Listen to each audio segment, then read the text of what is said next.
ও বান্দা, তুই ইবাদত যদি করো, আমি আল্লাহর সাথে হবে তোমার মুলাকাত। বিনিময় আমি আল্লাহ তোমাকে পুরস্কার হিসাবে দিব জান্নাত। ইবাদত করলে না না করলে, মা খালাকুতুল জিন্না ওয়াল ইনসি বাখা, জুজ ইবাদত নিস্তে মকসুদ আজাহা। ইবাদত কেন করব বলে, রবের সাথে মোলাকাত হওয়ার জন্য। ইবাদত করলে হবে রবের সাথে মোলাকাত, বিনিময়ে পুরস্কার পাবো কি? জান্নাত, বেহেশত। আজা কে আজারে নবাশো কসে রাবা কসে করে নবাশো।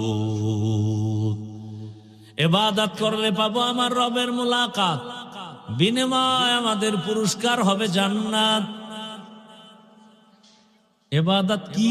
আল্লাহর হুকুম বাস্তবায়ন করার নাম ইবাদত। ইবাদত কেন করব? রবের সাথে মোলাকাত, বিনিময়ে পাবো আমি আল্লাহর জান্নাত। এখন ইবাদতটা কোন নিয়মে করব? নিয়ম ছাড়া কোনো অফিস চলে না, নিয়ম ছাড়া কোনো আদালত চলে না, নিয়ম ছাড়া কোনো প্রতিষ্ঠান চলে না। আল্লাহর ইবাদত যে করব, নিয়ম আছে না নাই? আল্লাহর ইবাদত করার একমাত্র তরিকা আর নিয়ম হলো তরিকায়ে রাসূল, রহমতের নবীর আদর্শ অনুযায়ী ইবাদত করো। এরে আল্লাহর বান্দা, নবীর তরিকা আদর্শ মেনে তুমি ব্যবসা করো ইবাদত, নবীর আদর্শ মেনে চাকরি করো ইবাদত, নবীর আদর্শ মেনে ব্যবসা করো ইবাদত, নবীর আদর্শে বাথরুমে যাও ইবাদত, নবীর আদর্শ মেনে ঘুমাইবা ইবাদত, নবীর আদর্শ মেনে হাসি দিবা ইবাদত, নবীর আদর্শ মেনে কান্না করবা ইবাদত, নবীর আদর্শ মেনে জীবনে তুমি যত কাজ করবা ইবাদত।